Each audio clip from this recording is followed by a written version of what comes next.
Estudantes de Química Geral, tudo bem com vocês? Vamos dar continuidade a mais um vídeo sobre forças intermoleculares. O nosso vídeo passado, nós terminamos nesse ponto, né? Em que nós comparamos dois diferentes tipos de forças intermoleculares, né? Nós vimos as forças do tipo íon dipolo, né, em que há presença de cargas, né, de íons, e um dipolo ali formado por uma molécula covalente polar. E vimos também que esse é o tipo mais forte de força intermolecular, né, de maior magnitude entre elas. Nós vimos também os tipos de força de polo. Nesse caso aqui, nós não temos mais as cargas iônicas, né, não temos formação de íon, né. Quando a gente se refere aqui entre alguma carga positiva ou negativa, não é de íons, gente, é apenas porque nós temos moléculas polares, então nós temos momento de polos lá, mas elas são moléculas neutras, tá? E essa daqui, a força, né, a magnitude desse tipo de força de polo, ela vai aumentar com o aumento da polaridade dessas moléculas, né? Agora, nós vamos entrar quando a gente está tratando agora de moléculas do tipo apolares, vejam bem, anteriormente nós tratamos do tipo íons e moléculas polares. E agora, se a gente tiver moléculas apolares, como que vai ficar? Não tem como a gente ter forças de polo, né? Porque se ela é apolar, ela não vai ter formação de dipolo. No entanto, Fritz London, em 1930, ele observou que existia sim algum tipo de interação atrativa entre átomos e moléculas dessa categoria, né, apolares, porque tinham gases que eram apolares e que podiam ser liquefeitos. Se eles podem ser liquefeitos, você consegue promover a pressão ali, consegue ter uma força atrativa atuando entre eles. Mas como que isso daí podia ser explicado, né? Então, ele identificou que o movimento de elétrons que tinha ali dentro de um átomo, né, ou uma molécula, ele podia criar um momento de dipolo instantâneo, mesmo ela sendo uma molécula apolar, poderia se criar instantaneamente ali, por uma interferência externa, um chamado momento de dipolo instantâneo. Bom, e o que é importante nós entendermos aqui desse processo, né, para conseguir entender esse outro tipo de forças de atração, né, intermoleculares. Bom, a formação dessa ideia, né, do dipolo instantâneo, que pode surgir por um efeito de um campo externo, né, ele pode gerar um dipolo instantâneo numa molécula, num átomo. Esse dipolo instantâneo que foi gerado, consequentemente, ele vai poder induzir agora a formação de um outro dipolo instantâneo numa outra molécula ou um outro átomo que estiver ali próximo dele, né? Então, as forças que ocorrem ali de atração entre esses tipos de dipolos instantâneos formados que são chamadas de forças de dispersão de London. Esse nome aí veio justamente por causa daquela observação, né, de onde surgiu essa observação a partir do Fritz London, que observou que alguns gases eram possíveis de liquefazer, como eu falei no slide passado, né? Bom, mas para a gente entender essa formação dos dipolos instantâneos, a gente precisa relembrar lá os conceitos do que a gente trabalhou na ideia, né, da constituição do átomo, né? O que o átomo tem? O átomo tem elétrons, tem prótons, tem nêutrons. Lembra, nêutrons não são carregados, mas os elétrons têm carga negativa e ficam localizados na eletrosfera, né? Naquela região externa ali, maior espaço, né, que a gente tem ali do átomo, eles estão se movimentando por ali, enquanto que no núcleo, né, a gente tem as partículas carregadas positivamente são os prótons. Quando, por exemplo, um átomo de hélio, aqui, o átomo de hélio, ele tem 2 prótons e 2 elétrons, estão se movimentando aqui os elétrons. Se ele se aproxima de um outro átomo de hélio aqui, então eu tenho o átomo de hélio 1 e o átomo de hélio 2, eles estão próximos. O que vai acontecer? essa carga negativa aqui presente na eletrosfera aqui do átomo 2, ela pode ser atraída pela carga positiva dos prótons no núcleo do outro átomo de hélio, né?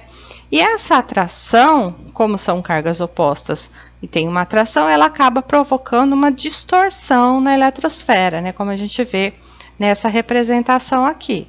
Então, você acaba provocando uma distorção. E isso vai gerar um dipolo instantâneo. Ou seja, por que eu tenho essa ideia aqui de prevalência de carga positiva aqui nesse dipolo para esse lado aqui positivo? Porque aqui é onde está concentrado o núcleo, né, que tinha a carga positiva, né, de prótons. E aqui a eletrosfera foi distorcida mais para essa região aqui, onde a gente tem presença de elétrons, ou seja, com uma concentração de cargas negativas nesse ponto, gerando assim uma formação de um dipolo aqui instantâneo nesse ponto. Aqui é a mesma coisa, né? Então, como o núcleo de carga positiva ficou centrado aqui, ele tende agora a atrair os elétrons da eletrosfera do outro átomo de hélio lá. E essa atração que se forma, então, aqui, é a chamada atração pelas forças de dispersão de London, né?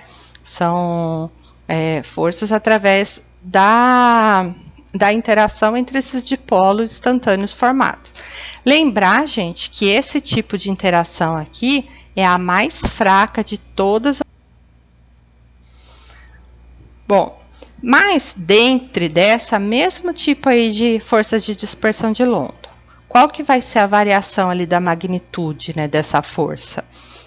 Se eu tenho a atuação prevalentemente desses dipolos instantâneos, né, e eu quero saber qual que vai ter uma magnitude, uma força maior ali entre elas, né, diferentes substâncias que estão sob esse mesmo tipo de força de atração intermolecular. Eu posso prever isso através de um conceito que eu tratei lá no primeiro slide, né, que é a questão da polarizabilidade, ou seja, a facilidade com que essa distribuição das cargas de uma molécula ela vai poder ser distorcida por um campo elétrico externo. Ou seja, como que eu posso prever isso daí? Quanto maior for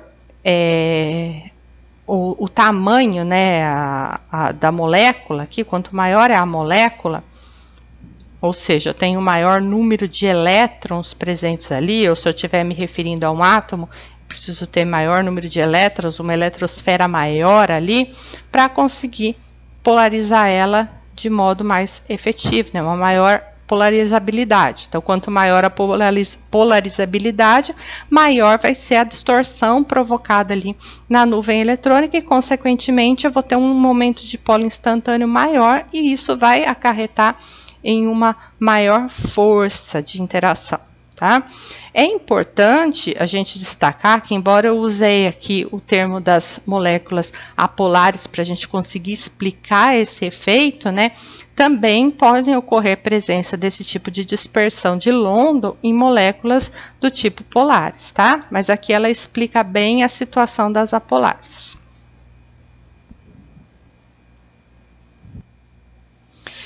Mas como eu falei ali, se ela aumenta à medida que aumenta a molécula, é o quê? A medida feita aqui é em relação à massa molecular dela. Então, se aumentar a massa, aumenta. E por que isso? Lembra que a gente também estudou lá em propriedades periódicas, o que acontece se vocês observarem lá entre os halogênios, né? Conforme a gente avança na tabela periódica, a gente aumenta a massa molecular. Se a gente aumenta a massa molecular, significa pelo quê? Porque a gente está aumentando ali a quantidade de prótons e a quantidade de elétrons que está presente nesse átomo, né? Ao longo da tabela periódica. Se a gente aumenta a quantidade de elétrons presentes ali, significa que ela vai ser mais polarizável, né? Porque ela tem uma eletrosfera maior, ela vai ter uma influência maior ali de um campo magnético externo. Se a gente aumenta a força intermolecular, o que acontece? A gente já viu anteriormente nas forças de polo-dipolo, né? O que acontece? A gente tem aumento nesse sentido aqui da massa molecular. Consequentemente, a gente também tem um aumento nesse sentido do ponto de ebulição. Lembra? O objetivo da gente estudar forças intermoleculares é explicar as propriedades físicas, né, essas diferenças de propriedades físicas entre as substâncias. Tá? O mesmo aqui a gente também pode observar até para o caso dos gases nobres, né? Conforme a gente segue ali, né, vai aumentando o tamanho deles, consequentemente a gente tem um aumento da massa molecular e com isso daqui a gente tem um aumento também no ponto de ebulição, tudo nesse sentido. Bom, e outro ponto aqui que também pode afetar a questão da atração intermolecular aqui na dispersão de London. A gente tem que pensar que não é só a questão do tamanho da molécula, tá? Vamos supor aqui que a gente tenha moléculas de mesmo tamanho. Como prever? Mas elas diferenciam entre si, como é o caso, por exemplo, aqui do que eu estou trazendo a representação do N-pentano e do neopentano. São dois compostos aqui, hidrocarbonetos, né, que tem a mesma fórmula molecular, ou seja, tem 5 carbonos, 12 hidrogênios, porém, como ele está aqui representado, né, a espacial dele, a geometria dele, modifica um pouco, por quê? Aqui a gente tem o N-pentano disposto aqui como se ele fosse linearmente, né?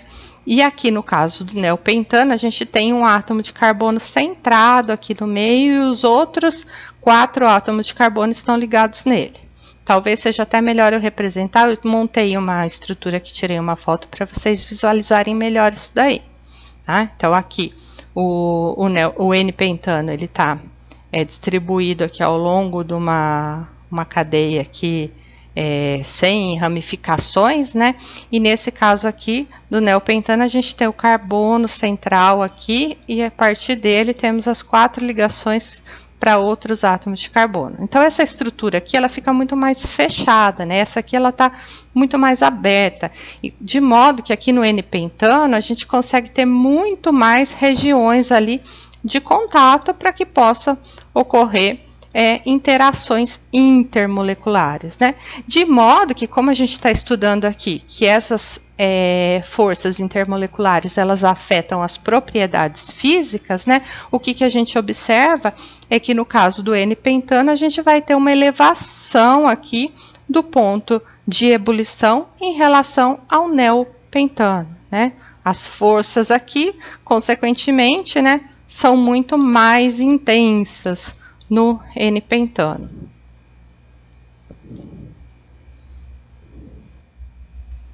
Bom, fazendo um resuminho aqui, né, para complementar o que a gente já viu a respeito das outras forças, né, o que a gente pode dizer agora da dispersão de London? São forças que são formadas entre dipolos instantâneos aqui, né? Não são os dipolos permanentes, são dipolos instantâneos obtidos pela influência de um campo externo, tá? E ela vai ser a mais fraca entre todas essas forças, ok? Então, agora eu vou parar esse vídeo aqui e no próximo vídeo nós vamos ver um tipo especial aqui de força intermolecular chamada ligação de hidrogênio.